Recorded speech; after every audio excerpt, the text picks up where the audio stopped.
creator, anthropology collection creator, Yes. and probably the hardest working and smartest business owner I know, Brittany. Ah, Welcome to the podcast. thank you, Elizabeth, for having me and for the compliments so Yes. early in the morning. You know what? It does feel, it's 11, but it feels know. early because know. we celebrated last night. We did. We What celebrated. were we celebrating, Brittany? I just can't believe I'm still kind of like pinching myself, but we launched a 4-piece collection at Anthropology. It is part of their Somerset collection, which is one of their most popular dress styles. And they asked me to help design new prints and new colors. And that just went live this morning. So we had a little pre-launch party last night and it was amazing. I mean, can you, this just feels like such a dream. It really that does. you have a collaboration with Anthropology. Your face is on the website. I know. So I was like, all my friends were texting me being like, oh my goodness, like you're on here. I'm like, this is so crazy. When you started, was it about 8 years ago? 8 blogging? years ago. Did you have any anticipation that you would be collaborating with Anthropology later on? No. I mean, I don't even think I fully even dreamed that until a few years in. Wow. Once I kind of realized what could happen. Yeah. And I mean, I started this as just like a little side hustle. I got married. Chris and I got married in August of 2015. Okay. And so like around Christmas time, you know, for the year leading up to that, I was like wedding planning. I was working, I was coming home, I was planning our wedding. And afterwards, I felt like so bored. You know, I was like, what am I going to what do this am time? I going to do? You know, and he was traveling for work. And so some friends were just like, why don't you start a blog? And I was kind of like, well, this could be a great thing to fill my time with. And so that was like December of 2015. Okay. I always just say I started in January 2016, just for like easy math. Easy time marker, sure. Exactly. So started then, and just like as a hobby, really just, I was working in a corporate environment. Everybody was always like, I don't know what to wear. Nobody was sharing workwear. Yeah. And so I was like, okay, let's document this. Sure. Never thought it would be like where it is today. A small thought of let's document this. 8 years later. It's Is now an crazy. Anthroline. I know. What were you doing at your corporate job at that time? So I worked for an IT staffing firm called Insight Global. Not fashion. Not fashion. I mean, I was like deep in the weeds of like technology. Okay. And I was an account manager, and my job was to meet with hiring managers at companies all around my territory in Atlanta. Okay. And I basically sold them our staffing services. So these hiring managers would call me and say, hey, I have a need to hire a software engineer. I have a need to hire 10 people for our help desk. Can you help me? Yeah. And so I would take that back to my team at this point. But, Yeah. and so I was, you know, lots of tech, nothing fashion related, but I was always just like dressed up, and like we had to wear business professional, but I kind of put a little spin on it and wanted to make it more than just like a black suit. So I definitely still had that flair, but the two industries like could not have been any different. Did you feel at that point in time, outside of whether Insight Global was like a great company culture or not, like did you like your job at the time, or did you always think that you wanted to do something different? I really liked my job. It was awesome. I was in sales. I had like the sky was the limit with like That's great. making commission, and I feel like I at the time was like driven by, you know, money, making money, being able to do whatever with that, save, Sure. give back. And so just having that opportunity to work harder and like do more, that was a great fit. But I also loved, when I was younger, I was like, I don't know what I want to do. I just want to help people. Like, I thought that meant you had to be a doctor or something that was like saving a life, like helping in that way. And then I realized, like, when I worked at Insight Global, I was like, I'm helping people like get jobs. I'm helping these hiring manager like fill their team and make their jobs easier. Yeah. And so that was really fulfilling. And then, you know, it was very lucrative at the same time. Mhm. So I didn't really like have any desire to make a change. In fact, was kind of like at a point where I was like, because I did my blog for a year while I was still working at Insight Global. Okay. And I was sort of at a point where I was like, I was doing really well. And I was like, I really need to like either take Insight, like my job at Insight Global to the next Mhm. level and put myself up for a promotion. And there was tons of opportunity for growth. Or I need to like come over to the Leverly Gray side of things and like really put my eggs in this basket. Cause it was kind of like I'm starting to like not be able to do both really, really well. And Mhm. I thought I still owed that to my job, because that's Right. like my bread and butter. Um, so I loved it and didn't have intentions to quit until I was just like, you know what, I think I can make Leverly Gray something. What I think is so interesting about that is a lot of times people make a change because they're desperate to get out of their situation. Where Hmm. yours, you were quite satisfied and kind of fulfilled with what you were doing. I almost think that that is more difficult or more tricky to make a change when you are satisfied with where you Yeah. are. Because it sounds like, you're comfortable, you were satisfied, you were fulfilled, but there's also this other thing that was kind of tugging at your heart. Hey guys, Elizabeth here, popping in really quickly to see if you are thinking, I like what I'm hearing and I'd like to start my own podcast, you are in the right place at the right time, friend. Doors are now open for enrollment to my 8-week podcast creation cohort. Yes, if you have been dreaming about launching your podcast for a year, 2 years, some of you, I know it's going to be even more than that. Now is your time because I am here to help you through an 8-week program, an 8-week bespoke program that is to take you from podcast idea all the way to launch day. I've been producing top ranked podcasts for the last 6 years, and now I am taking my one on one service proprietary frameworks into a group cohort to help as many people as possible get their voices heard. Inside the cohort will be 5 training modules for everything that you need to know from idea to launch day, from editing, recording, branding, promoting, you name it, we're covering it. But you will also be receiving live facilitation sessions from me, along with other fellow creators, to make sure that you get across the finish line. And let me tell you, if you've been thinking about starting a podcast for a while, right now is the time. You've seen that podcasts are making headlines and making waves, and now is your time to create your show. So if this sounds interesting to you, head to elizabethevans.co/podcast cohort to learn more, or you can click the link in the episode notes on this episode. Doors are now open for enrollment. I hope to see you in there, friend. Click that link in the episode notes today. Were you monetizing the blog at this point? I had started, so for the first probably 6 months of sharing, when I first started, I made $0. Like it was really a lot more of like just getting myself out there, like getting people to follow along and like trust that what I was doing would be beneficial. Mm-hmm. I always tell people, I'm like, if you want to start a blog, like think of like what problem you're going to be solving by putting content out there. Yeah. Like what are you passionate about? Is that going to solve a problem for somebody? And so for those 6 months, it was really just kind of like getting my name out there. And then I signed on with LTK, which at the time was Like to Know It. Yeah. And they had a technology where you could like literally like the Instagram post and an That's email would right. go to your email and you would get the links to shop whatever outfit was. And so that was like, you had to apply. It was a process. Like now I think anybody can just like sign up. Mm-hmm. But it was a little bit more, you had to show like, they had to kind of look at your Instagram and be like, okay, she's sharing outfits. Like There she was would an be a good approval fit. process. Exactly. So once got on with them, that was like May.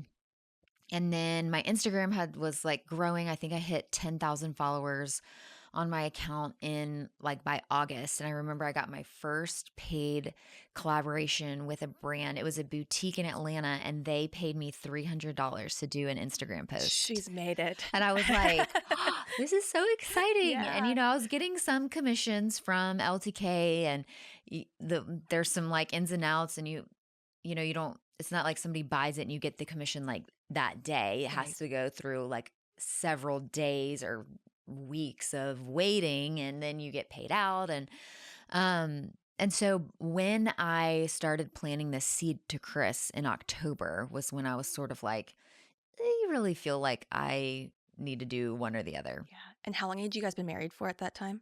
A year. Okay. So still kind of So newlyweds. yeah. And I made six figures in my job.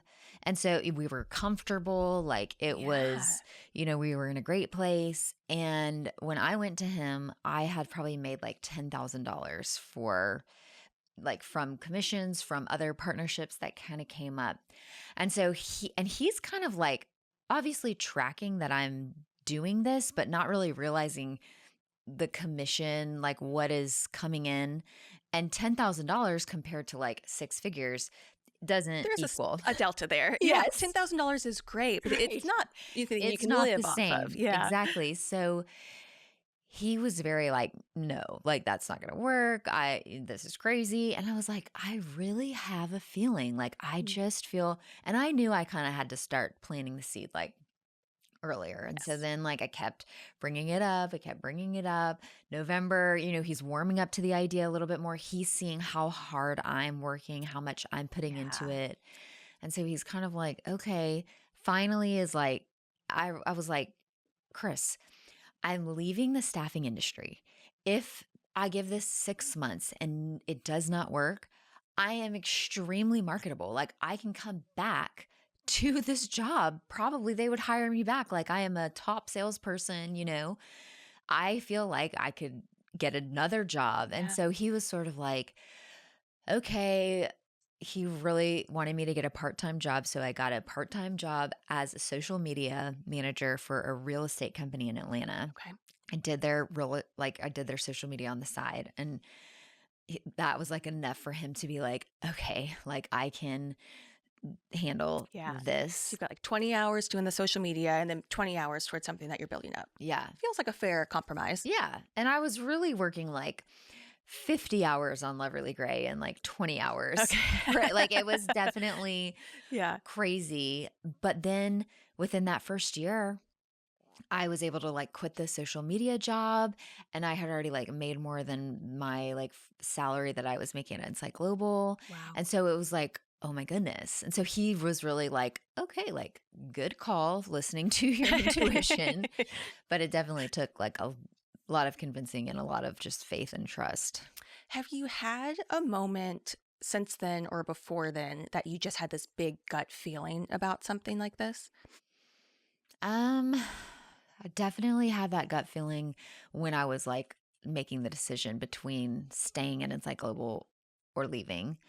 And then I think just like as I started to grow and like needed help, I hired my first employee like that next year. And Mhm. I was just kind of like, I can't do this alone. Like I need another body with me every day to like help me make this really something bigger. Mhm. So that was my next like, and you just like once the feeling kind of hits you, it doesn't leave you until you do something about it. Yeah, And so that's totally. like I've had several moments like that just throughout the years, and a lot of it has had to do with growth Mhm. and then I feel like another big gut feeling was when I convinced Chris to leave his job at Insight Global.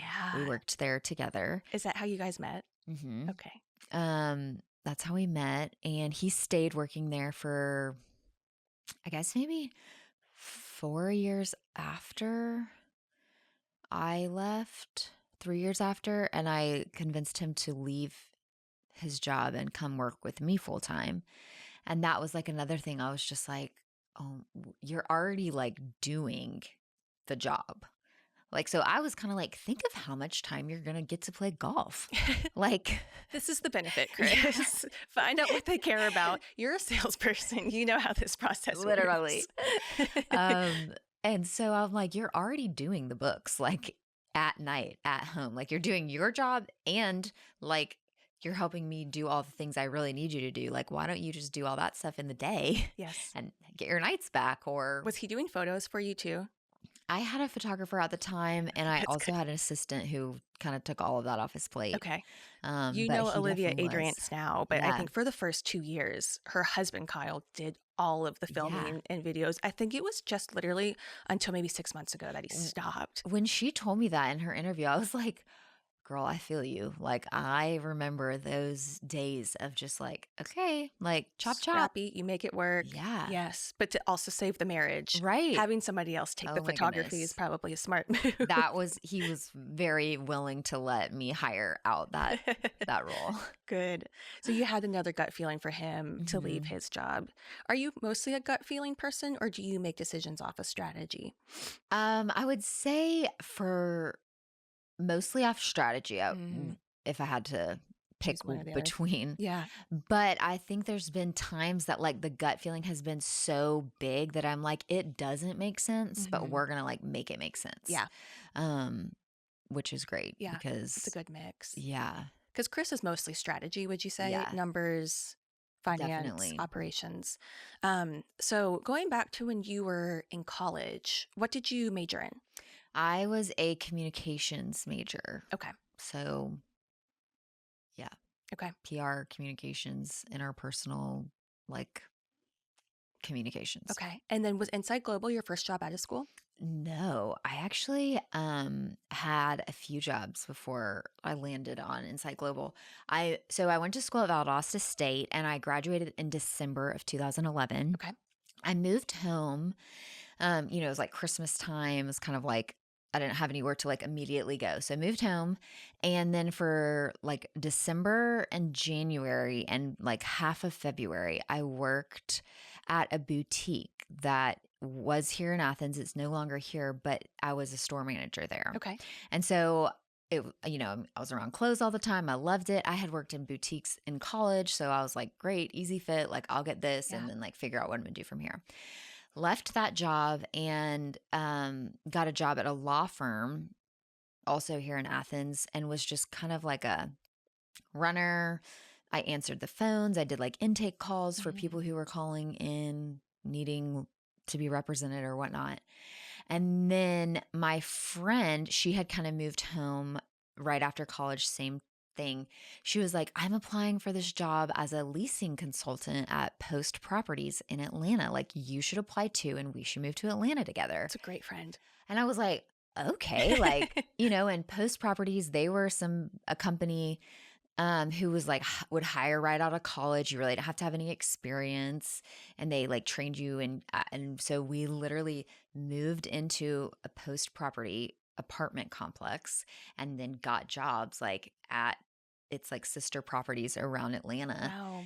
And that was kind of a wild job because the hours were like 10 to 6, which I was used to being like 8 to 5, Sure. up early. And so we would like party at night and like sleep in and then like go to work in the morning. Like it, In your 20s and you can do that. oh my goodness. I think about that all the time. And I'm like, how did we do that? It's funny. She was at the party last night. So I feel like we're Oh, what always was her like name? Amanda. I don't think I met an Amanda. Um, so I worked there and it was really fun because it was sales, but I kind of felt like I like needed more. Hmm. Like I wasn't being challenged enough. It felt like kind of too easy of a job, if that makes sense. Like Sure. so somebody from Insight Global recruited me and then I was at Insight Global for 4 years after that. Okay. And they were also in Atlanta? Hmm. Okay, cool. Yep. So I just stayed in my apartment and switched careers. And then you met Chris there. Hmm. Okay. So we met Chris. He's from Boston, but he went to Florida State and played lacrosse at Florida State in college. He moved to Atlanta afterwards and started working at Insight Global. So he'd probably been there for like a year before I got there. Hmm. But I just always remember him as like the happiest. Like he's actually the one that coined the term "hi friend." He's He the good used one to for this. say that like Okay. Even at work? at work. Okay. Like you would walk in to like get like something off the printer, or, like get a coffee, and he would just be like, "Hi friend, like good morning. How's your day?" Like he was to everybody. Like everybody was just The like, social butterfly he yeah. was. And it's funny because I know that he's sober now, and we've Mhm. talked about that a lot on my podcast. But when I met him, he was still drinking. Okay. So I knew like the like party wild side of him, Okay. and we actually didn't start dating until he had stopped drinking just by chance. Mhm. But yeah, it's kind of funny to think back that like, oh yeah, I actually like did know him Yeah. in that past life. Yeah. How long were you guys friends for before you started dating? Um, Probably like 10 months, Okay. maybe less. It's funny. He I feel like once we kind of realized like there was a little spark there, Mhm. he was like chasing. And Okay. I was kind of like, He was in do pursuit. less. Yeah. Like, I need you to like text me less. I need you to be like meaner to me. I mean, I'm coming off of these like relationships before him that, weren't great guys or Mhm. just, weren't the guys for me. And so I kind of was like, why is he so friendly? Like, why is he so nice to me? Yeah. And, obviously it ended up working out, but Yeah. it it was just kind of funny the start. I was like, okay, we need to like set like you need to be meaner and which is just kind of silly, but Well, it's always so interesting to me when people are able to take a friendship and turn it into something more later mhm. on. Do you remember the time where like it changed for you that you were like, oh, I do see him as more than a friend? Yeah, I remember so I had a car. And when I got promoted in my job, I was going to be driving a lot more. Like Okay. my new role, once I got promoted to account manager, I was going to be driving around Atlanta a lot. So I needed something with better gas mileage and everything. And so he actually went with me to trade my car in. Okay. And so we were kind of like friendly, and we actually sat next to each other at like a work happy hour, and he wasn't drinking, which was not like him. And so Hmm. I was like, "Are you okay? Like normally you're like throwing him back." And he was like, "Well, I've got court tomorrow.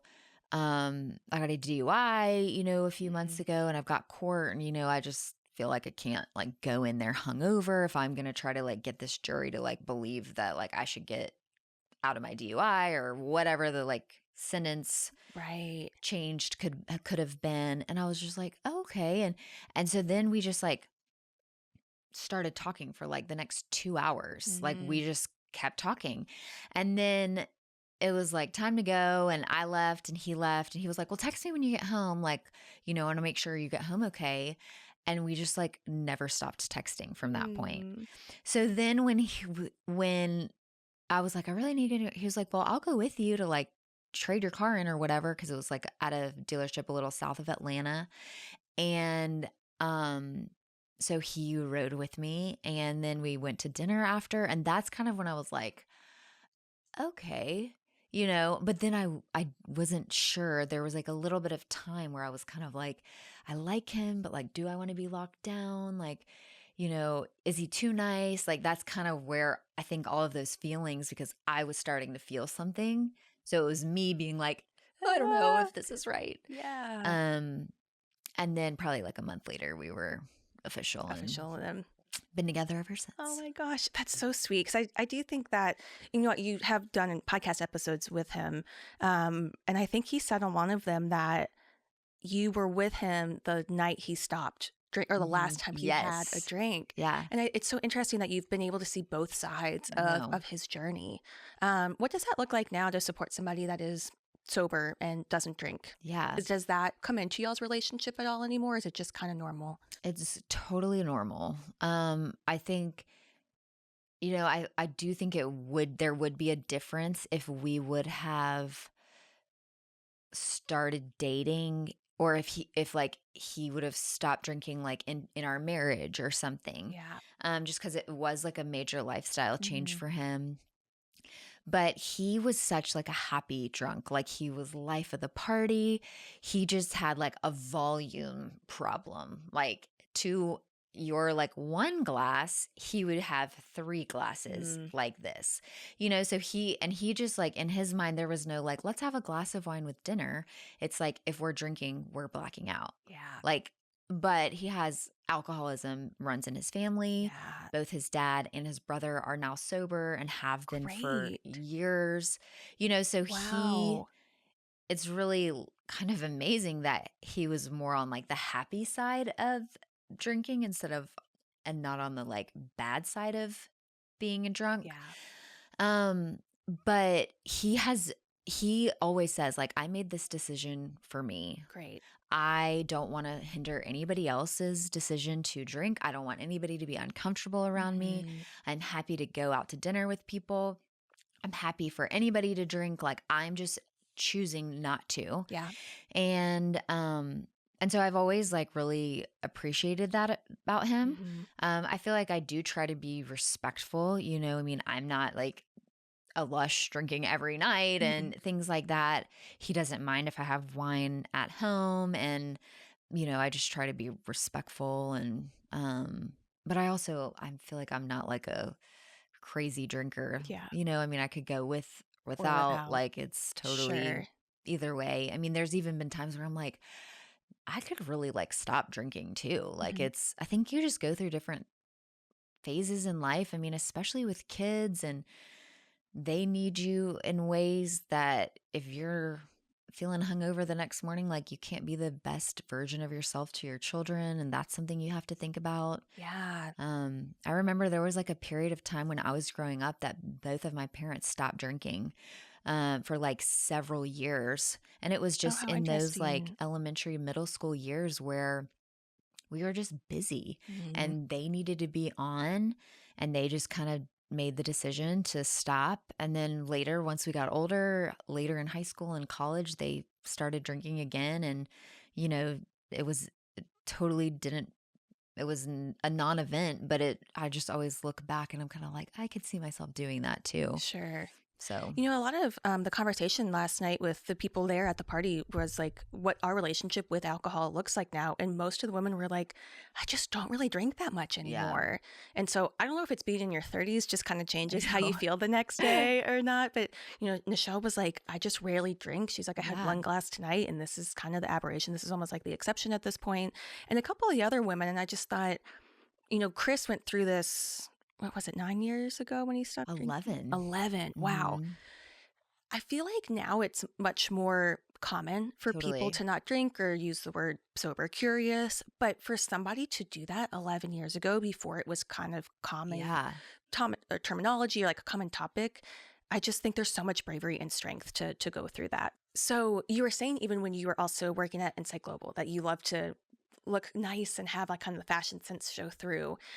Was there somebody growing up that influenced you to kind of hone your craft of fashion, or somebody that really inspired you around fashion growing up? I would say my mom was one person I always kind of looked to. I think she was more of my like shopping. Okay. I got my love of shopping from her. We used to always just like, she will go through the aisles of home goods for like therapy. Okay. Like, that's what she used to decompress. And so she really taught me early on, like, you can go shopping, but you don't have to buy. You can Okay. go look, but you don't have to buy anything. Yeah. And so I feel like doing that with her all the time, I was just so inspired by like seeing clothes and Yeah. putting, you know, seeing textures and fabrics and prints and all different pieces of clothing.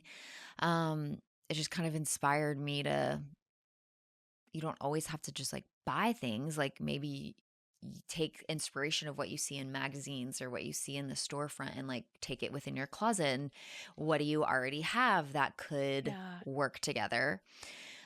She was also a huge sales shopper. Like, Okay. we never bought anything full price. Like, it was like, I feel like every time I would go in a store, I would not even look at the front. It was like straight to the back where the sale racks are. And, you know, if you could get like an extra percentage off, it was like We you hit the love a budget lottery, queen. you know? So she really taught me how to shop affordable and like on a budget, which is something I share still to this day. But that Hmm. was like one thing when I first started and kind of made me unique, was not only was I sharing workwear, which people weren't really doing, but I was also sharing budget friendly items, Yeah. which people weren't really doing either. Um, so she really inspired that for me. As far as like the actual fashion, I feel like, I mean, she was very fashionable, so I'm sure I got all of that from She's so her. cute. She's so sweet.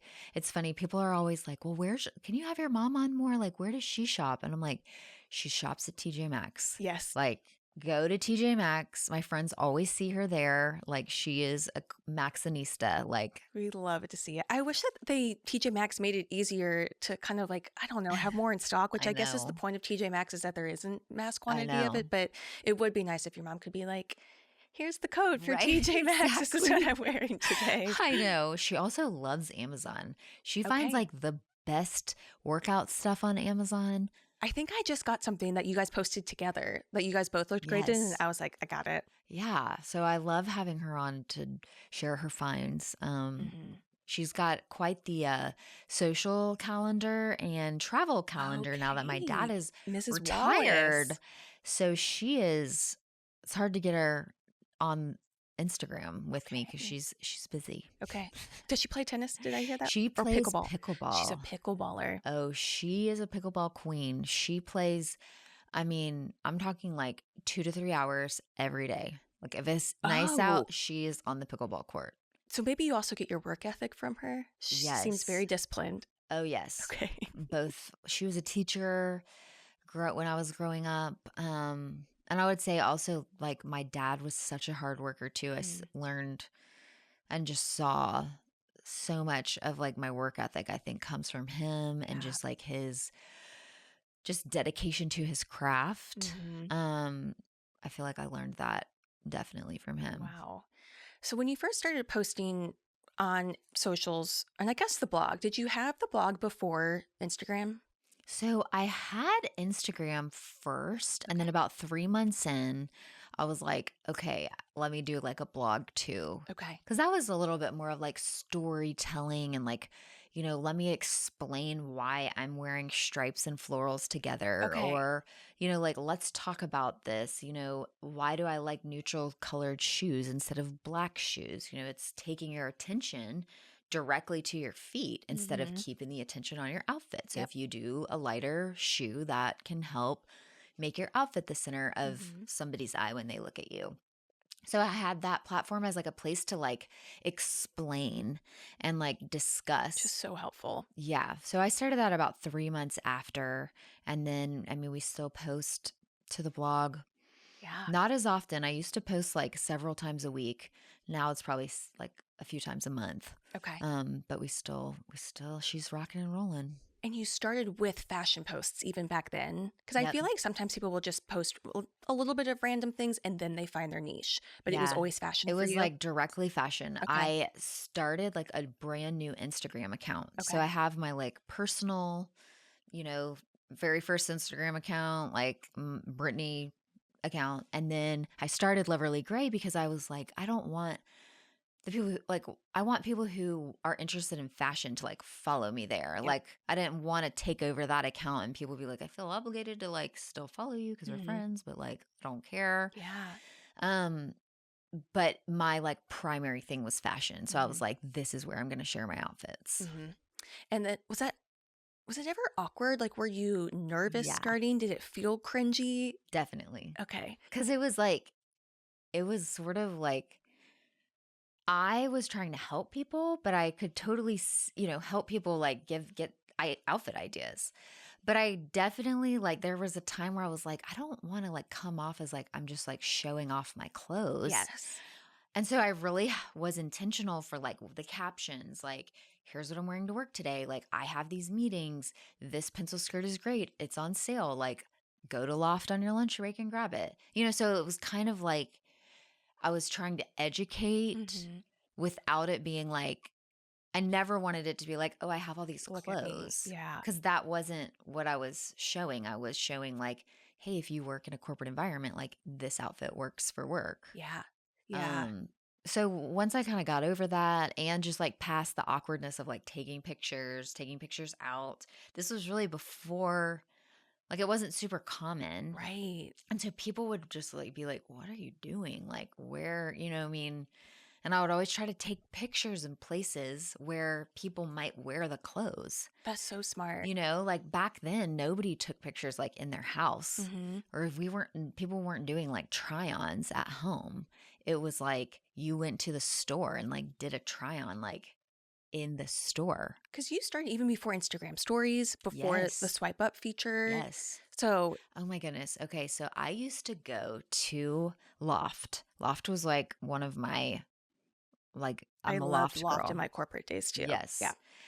I would go to Loft and I would get a bunch of stuff. I would go in the try on room. I would try the clothes on. I would video. And sometimes I would be like talking kind of low. And so my followers would be like, we can't hear you. We can't hear you. And I would be like trying to be respectful of other people trying clothes on. Yeah. And so I would, Because you can hear things in the other dressing rooms. right? Yeah. And then I'm like, I finally got over it, but I remember being like, "Ugh, this is so awkward." Yeah. So I would post all these videos, and then at the end, I would be like, okay, I'm going home and I'm going to link everything I just tried, and I'll have it on my blog for you guys soon. So check back in my blog and you can shop the links. And they would literally wait for me to link everything. And then I would say, okay, go to loverlygray.com. Like, here's the page. And they would go and buy through my links like that. Wow. And then when you had people waiting for those links, was this just organic growth? Yes. Okay, so you started posting Yeah. and people liked what you were Mhm. posting. And then they were like, ooh. And one thing I also did that was, I mean, it's super common now, but it was not common back then because Instagram and blogs were so much more editorial Yeah. back then. And I was like mixing it up and like trying clothes on in real time and being like, okay, so like, and I was sharing sizing. So I was like, I'm wearing a small, but like it's a little big here. So if you typically wear a small, you might want to size down, or giving reviews. And my thought process behind that was like, if somebody doesn't have time to shop and they're just like wanting to buy something, they need to know like the size, what size is like. I was giving them the review so Yeah. that they would buy it confidently and not have to return it. So that was, I was like, how much information can I give so that the people who are shopping with me like have a good experience and they don't have to return the clothes. Yeah. Um, and so that was kind of a unique thing that I feel like people, especially who are my same body type, really were like, okay, great. She's just like our resource now. If she Right. says size down, I size down. If she says size up, like I've trust her. I've bought from her. I know like what she's sharing. Yeah. Um, so yeah. It's really interesting because I keep hearing you say you saw a need and you found a way to meet it, Mhm. whether that was helping with sizing or putting the links on the blog, doing it in real time. And I think that's where your strategy brain gets connected with your creative skill set. Yeah. It's like your creative skill set is fashion, and then you have this part of your brain that is much more strategic because you're still all about meeting the need of the end user. Right. And I think that's what's so smart. And I've seen you continue to utilize both of those things together as you've continued to grow. Because now, obviously, you have, is it 1.5 million followers on Yeah. Insta now? Which is so Crazy. crazy. Because I think you and I first met, it was right around, I think, when you hit 1 million. Mhm. Because when you started following me, I remember I was at my friend Tara's house. And I was like, some girl with a really large following just started following me. And I think one of your latest posts was your 1 million party. Yeah. I think, if I'm remembering everything correctly. Yes, because I remember we were like needing a podcast producer to like produce the season that was going to be like coming Coming up. out later. Or we were on like a little bit of a break, and the girl who worked for me who was doing our podcast, she was leaving. Okay. And so I was kind of like, oh my goodness, what are we going to do? We've done like a season of this podcast, but like now we need help. Like, who's going to produce it? And I remember, I guess it was maybe Landon who you produced her podcast. And so I'm like, let me just like check this girl out. And so that it was kind Yeah. of right around that Yeah. time. For some reason, I always thought in my mind it was Mallory. Was it Landon? I think it was, yeah. That's good to know. I Yeah. think I've told a bunch of people it was Mallory. I But mean, I'm sure it was both of them. Yeah. I think I like found you from Landon Yes. and then also like realized Mallory, like we were kind of like, okay, she's producing like legit people's Yeah, podcasts. Like I feel like thanks. she's who we need. Okay. That was, I mean, I remember because Tara, my friend, she was like, Loverly Gray just followed you. And I was like, yeah. So we started like, it was so funny, like this moment in her kitchen. But even from the moment I met you guys in Nashville, I was living in Nashville at the time. Yeah. And you and Chris came in and I was like, oh, Mhm. these are business people. I know. Chris is like, okay, so like I've got questions. I'm sure you were like, whoa. No, it's no, I loved it because a lot of times it is just like when I meet with a creative person for the first time, it's not usually business questions Yeah. right off of the bat, but that's where I was like, oh, these people are running a legit business and it will continue to grow because you guys were asking all of the right questions, and so it was such a good like 1-2 punch of creativity, but also business mind. Yeah. But as you've continued to grow, what is one of like the biggest obstacles that you continue to encounter as you hit 1 million and 1.5 million and continue to expand? Um, I'm sure my team would agree with We've this, got but Kat like crawling around getting B-roll I in the know. background. Thank you, Agile Cat. Um, I mean, I can nobody behind the scenes can like read my mind. Nobody Mhm. can read anybody's minds, Yeah. and that's one thing I feel like I have like a very specific way that I do things. And so taking like slowing down to teach other people, here's the Loverly Gray way. Here are the expectations. This is like, I want you to start thinking about this. But remembering that like nobody else is going to care about this as much as I do. Mhm. Like it is me, it is my life. I have these amazing people who support me and they care about their jobs so much, but caring about your job is like different than me caring about like the way this business grows. Mhm. So reminding myself that like they can't read my mind, Mhm. like I have to teach them this way. And just like continuing to invest back in my team, um, I think is something I always have to like just constantly remember. Mhm. And I think as I've done that, they've all had tremendous growth within the organization. And so like the more I've been able to delegate and the more they've learned, and like we're just all kind of like rising together. Mhm. But that comes with challenges and Mhm. that comes with, just like different growth, changes, but all great things. It's just, I think being a small business owner definitely has like its Yeah. pros and cons, and it's hard, but it's so wonderful. Yeah. And I was even just noticing last night, like I love that you just said the Loverly Gray way. Because I saw obviously the girls getting some content behind the scenes. And I don't know if it was Evie that went inside and Michelle was like, hey, can you go get a photo inside for the Reels cover? And I was like, oh, they're doing this in real time, but the team is confident enough to know what to post when and make it look like you the way that they're creating the content behind the scenes because you're obviously at the party being the Hmm. hostess. And I was like, oh, her team knows what to do and how to think because they've trained them that way. Yeah. And that was something that was just a really small moment, but I was like, Michelle just told her to go off and do that. And she was just like, oh, like she knew exactly what to do. Right. There was no hesitation. There was no question asking. It was just like, oh, this team is so well trained Hmm. because it comes from the top down. And that's something that we've worked together for a handful of years now. And even last night with the girls, I was like, can we all take like a picture? Like, I want the team photo too, because the girls that you have put around you are just so wonderful. They're so Hmm. hardworking. Like even when Gabby switched off of not working on the podcast anymore, we were like, we're going to be sad. We won't be texting as I much know. anymore. Like, and so I just think that you've done such an amazing job of course, keeping your skill set of creativity and fashion, but pouring into a team. Cause what do you have, 10 girls now? Yeah. That's amazing. And then Chris being Yeah. CFO or I know, right? COO. We're always like, oh yeah, and Chris. Yeah. It's funny, we just did some like team headshots and like a team photo for our new website that we've got coming out. And I like completely forgot about Chris like being in the photo.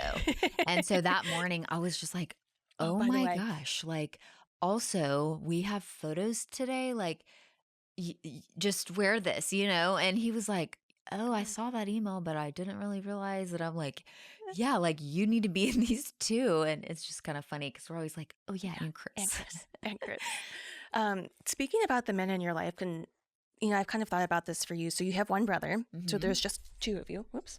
Um, so I know a bit about Jared's story just from producing the podcast, and Yep. he was just at the Paralympics and won Mhm. bronze in the long jump. Yep.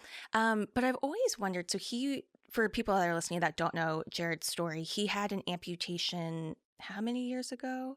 It was 2010, so Okay, 14 14 years years. ago. Okay. Which was from a complication from surgery. Yep. He was a long distance runner, had to have surgery on his, I think it was foot initially.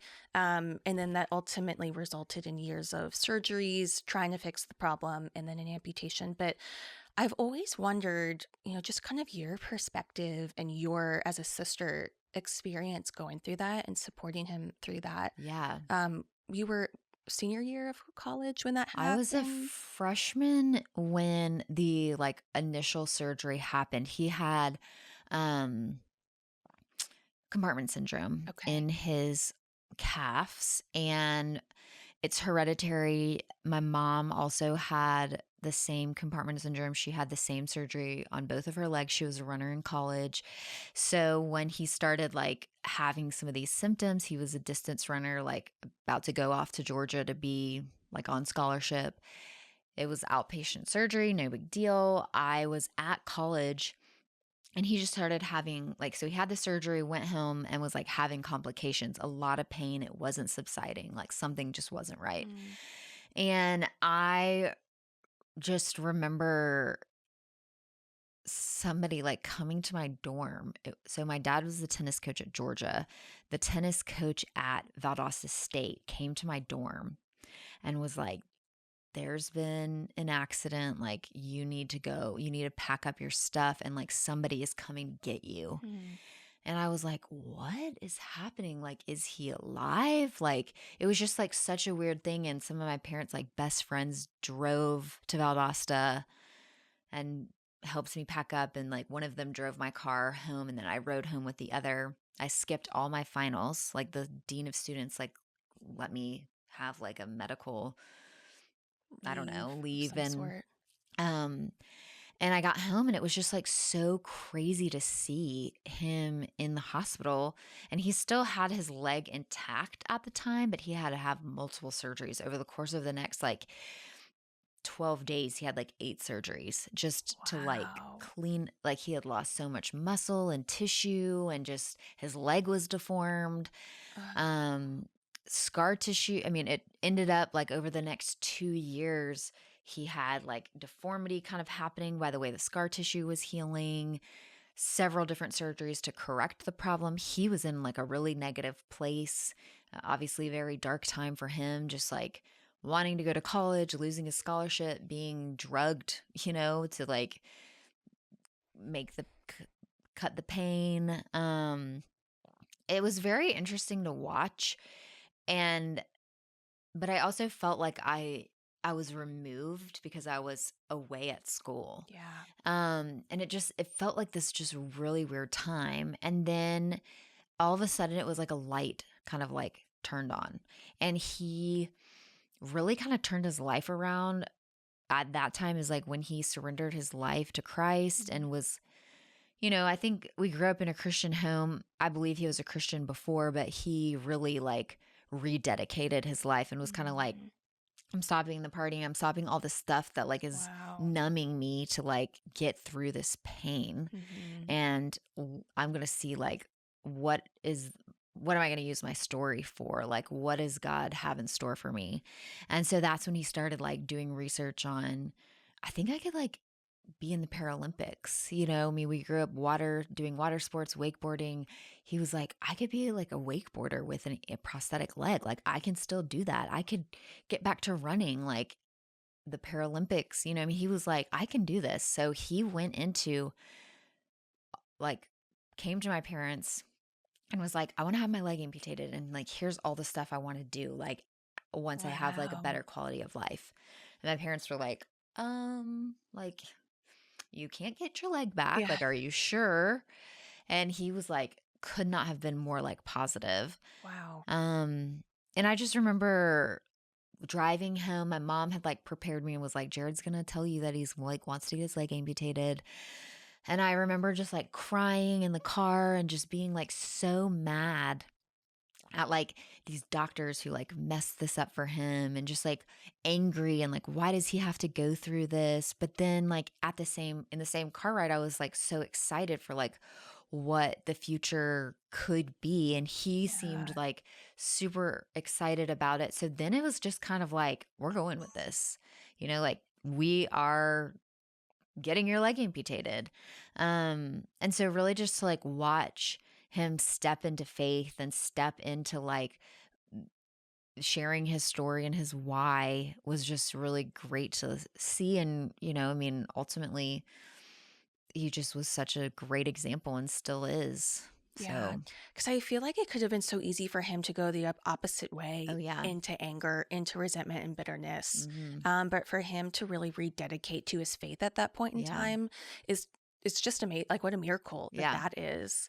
Did And that? it's so amazing how the Lord has used him to touch so many people since that time. I mean, and I think that's kind of what he realized, because he Mhm. was in a very dark place. He realized like, that's not fulfilling me. Mm, Like, this isn't what my soul needs, like, mhm, how can I be more than this? mhm. Um and so just to see all the lives he's touched since then has just been truly a miracle. Yeah.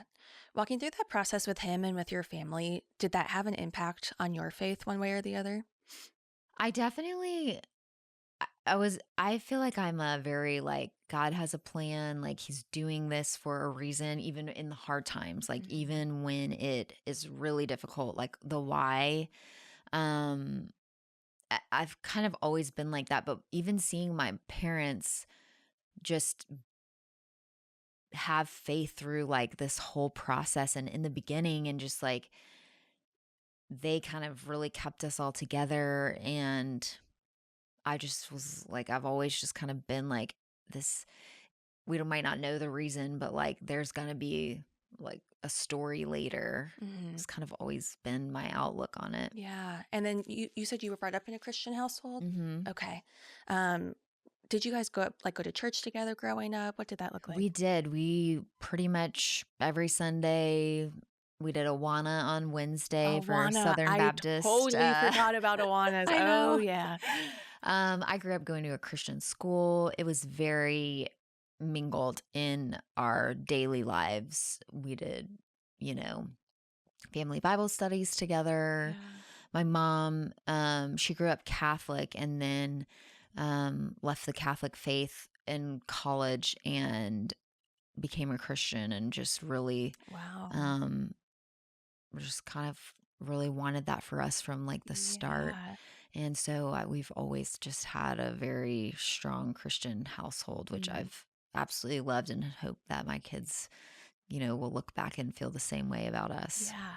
I totally forgot about Awanas because I also grew up Southern Yeah. Baptist. So I go to a more so like a non-denominational church Yeah. now. Same. But yeah, the Southern Baptist roots run deep. Like Oh, yeah. I will say I know my scripture Right? because of being brought up in a Southern Baptist Oh, church. yes. Yeah. I agree. I mean, I remember Bible class and Yep. all the Yep. things. So How does your faith interact with your business now? I think I want to be a light. I want to embody Christ when Mm, I'm sharing online.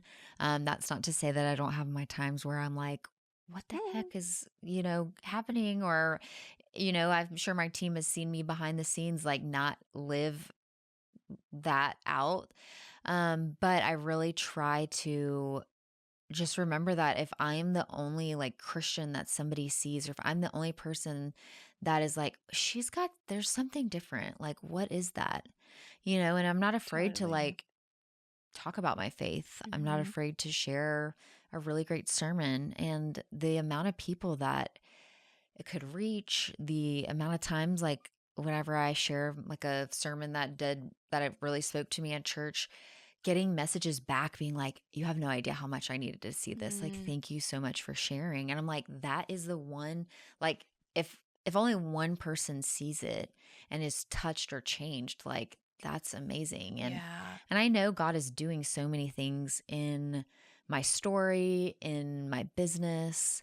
Um And none of this would be possible without him. Yeah. So that's truly how I feel. Yeah.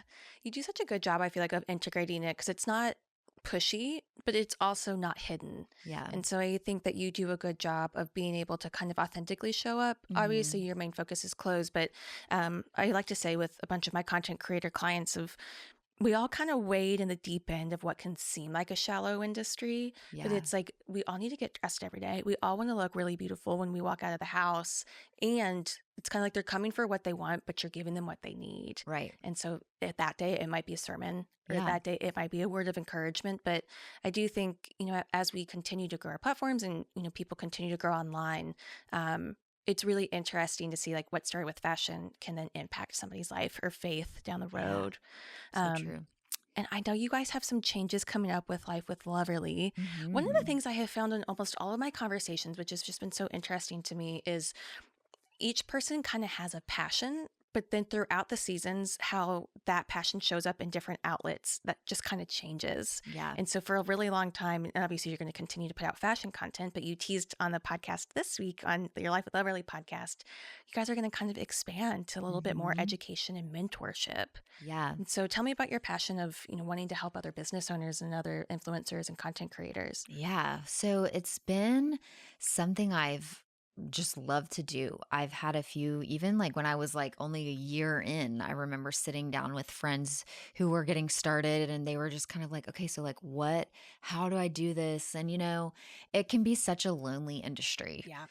It's while we run it as a business here, um, it is just my life and it is like all of these people behind the scenes are supporting me. And so from the other side, people don't always understand how much really goes into it. Hmm.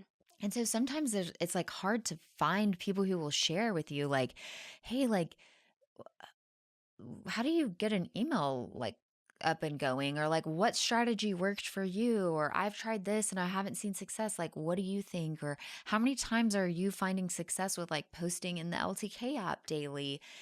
And I've just loved anytime I can have those candid conversations with my peers and with other people in this industry. And in doing that, I started realizing that like there's a lot of questions people have, or a lot of like advice and things that I do that is, again, the Loverly Gray way that can be shared, and other people can turn that into like a way to help them be successful.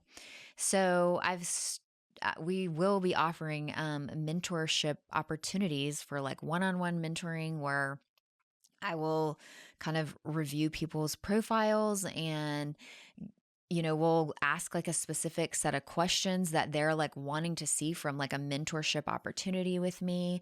And then I will advise them on, answering their questions, whatever additional Cool. questions they might have. And then, um, and I've done a few of these calls, in the past and in the past few months, and it's just been so amazing to see the questions people have and to be like, okay, wow, like there is a lot of information I can be sharing. Like I wasn't originally intending to like offer this kind of at a higher level with maybe somebody who wanted to expand their business and grow it and scale it the way I have, but a lot of the questions are actually still very much like I just need to know how to do some of these things that I'm like, I can easily like give you ideas for that. Yeah. And I love teaching. I love helping others. I love seeing other women thrive and grow in their businesses.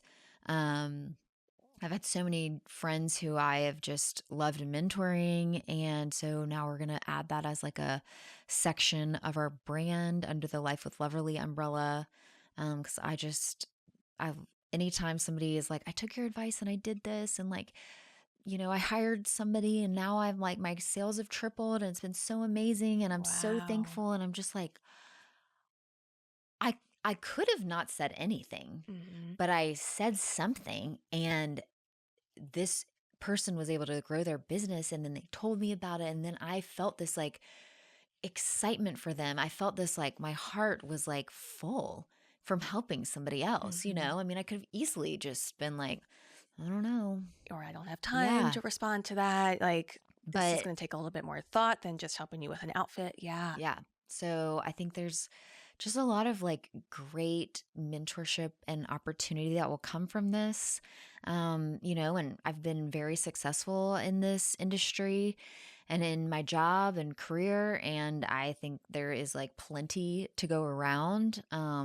I can pour into other people, and that's not going to take away from me. So I Mhm. am really looking forward to that next side of our I am business. so excited for you guys. And something that you've said a couple times on here is the Loverly Gray Way. And I always tell Hmm. people when they have a business side of their podcast as well, of if you can create a framework that is yours and kind of a language that is yours, it makes you inimitable in the industry. Hmm. Because if it's the Loverly Gray Way, like TM trademark, this is your thing. Right. And that's where people will start to say, whatever you end up calling your framework, it's like, oh, I subscribe to Brittany's framework and this Yeah. is why it works. Right. And that will just make you such a monumental person in the industry because then Totally. people are speaking like you, they're using your framework, they're doing the steps that you have coined. And then you're always kind of top of mind to people because Yeah. they're using your language and your frameworks. Yeah. Um, one more business question before we start to wrap up, but what do you think has been like what makes you set apart and so successful in this industry compared to maybe somebody that's starting out and stuck at 10 or 15,000 followers or stuck at some certain salary cap or income cap? Like, what is something that you think that you currently have in place that other people just aren't doing? So just the reminder that this is a sales industry, Yeah. and it is hard work and there is a lot that goes into it. And I think sometimes people in our industry outsiders can look in and be like, oh, they're just getting Starbucks and going shopping all day. Like, that's not a job. And there were so many like things I learned, business skills that I learned at Insight Global that I still use to this day with the way I write a to-do list, the way that I structure things that we do throughout our weeks here. And so treating this like a business from the very beginning, Hmm. reminding myself this is a sales job. At the end of the day, I am selling these outfits. I'm not like direct to consumer selling them. I am showing them, and hey, maybe it's at Anthropologie or it's at Target or wherever it is. But the point is for them to buy what they see Hmm. because I've solved a problem for them. Hmm. I've realized, oh, it's getting cooler. This sweatshirt is great. It hits the Yeah. price point. It's a great color. It's a great length. It washes well. Like, what is the problem that we're solving? And how can I use my business skills and my sales skills to not come across as like aggressively salesy, Hmm. but to just show people the products that they ultimately want. And Yeah. I think that's one thing that set me apart early on. I also think my work ethic Hmm. is another thing that like I work incredibly hard and have always just dedicated my time and resources to this job and really pour into what we're doing here. And I've instilled that in all of my employees who are here. That's like definitely something when we're hiring somebody, we're like, let's talk about work ethic. Like, where do you stand? I mean, and it's so important because it's Yeah. if you want to take it to the next level, you have to want it more than anybody else wants it. Hmm. So those few things definitely I feel like have set me apart. Yeah. Something that I've heard in your story today is when you first started out and first graduated from college, you didn't necessarily have this end goal of wanting to become a content creator and then creating the massive empire that you have. And so I think sometimes people can get frustrated of like, I don't know what my passion is or I don't know what my end goal is. But you kept going. Like you started Hmm. out with some of your different jobs in Athens at a boutique, and then you were at a leasing office, and then you were at Insight Global. None of that was wasted because you're Right. still using that now. So Absolutely. even if somebody doesn't know what their end goal is, kind of keep taking those next steps because those skill sets will turn into something later. Absolutely. I think something else that was really important that you said was you left a job that was making you six figures to then go to something part time. You were willing to, in a short season, take a step back to make a long-term goal happen. Right. And I think that was something that I'm taking away as well, of like, sometimes you do have to take that short-term sacrifice Mhm. to go for the long dream that you really want. And then I think when you said at first, when I was like, oh yeah, 20 hours at your part-time job and 20 hours at Love Really Great, you were like, no, it was 50 hours a week on top of everything else. And that's when I was like, this is the trajectory that I think that so many people can kind of take from your blueprint of like, Mhm. even if you don't know what your end goal is, keep going because you'll use that Mhm. skill set later. Maybe take a short season of compromise, what feels like a step back to make a long-term huge step forward. And then putting in those extra hours and that hard work that you were saying when you initially started. And then being able to listen to your gut. I think Yeah. that was a big thing for you too. And I love that you are a gut decision maker, but also wrap so much strategy around it. So Yeah. these are the things that I know I'm going to personally walk away from in our conversation. And then always just meeting the need of the person on the other side of the Yep. screen or the person that's right in front of you. And so those are definitely the things that I will be writing down after our conversation. Um, but something I do love to ask all of my guests is at the beginning of our conversation, you said your mom kind of inspired a little bit of your fashion, or at least going out and not having to purchase something, but looking. Is there something that she used to say growing up, or even still now, that kind of has a lasting impact on you? Um, I kind of think the one thing that sort of connects with what I do now, but she would always be like, it was on sale. It was on sale. Did you get it on sale? Did you see they're having a sale? Like it was, and I told you she was such a bargain shopper, but like Yeah. that to me was ingrained in me. Like, you don't have to spend bukudos of money to like feel confident in the clothes you're wearing. Yeah. You can shop the sale racks. You can, I mean, one of the retailers I've worked with consistently and probably one of my longest term brand partnerships is Walmart. Yeah. And they have incredibly affordable clothes. I shopped at Walmart long before I was an influencer. And, it's the way you style some of those pieces. People all the time are like, no way is that Walmart. Hmm. And I'm like, It is." And it was on sale or it was affordable. And then I styled it with other things that pulled a full outfit together that all was like at a great price point. And she really like taught me that. And so I feel like I always have just kind of thought of like, is it on sale? I mean, even to this day, I still am like, oh, let me see if I can get like a coupon in my email, because that's just like how she always taught me to shop. Yeah.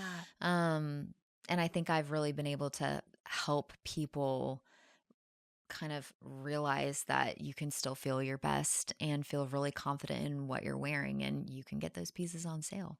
And just instilling that resourcefulness as well, that you Hmm. can figure it out Yeah, outside of monetary restrictions. Like you can have the resourcefulness to figure out whether it's looking great in your clothes, figuring out totally. your business, being scrappy and being resourceful until you get to the point where you don't have to. But being Yeah, able to start small and start where you are, I think that mindset can be towards clothes or towards business and absolutely. applying that to your life. But Brittany, thank you so much for being on today. Thank The day you. of your launch of Anthropology, the night after a Yes, launch event. So thank I you for know. making this happen. Well, it's funny, Kat and I were when we were talking to you on Skype the other day, and we're like, well, I mean, once it's live, like all of the work has been done. Like, we can surely do an interview. Like, come on.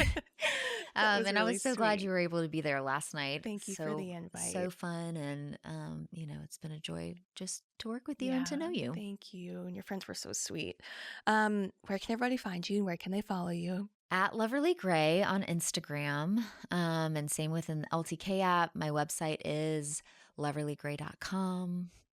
Loverly Gray everywhere, pretty Literally Gray much. everywhere. And now anthropology.com. Exactly. Thank you so much, Brittany. Thank Talk to you you. soon.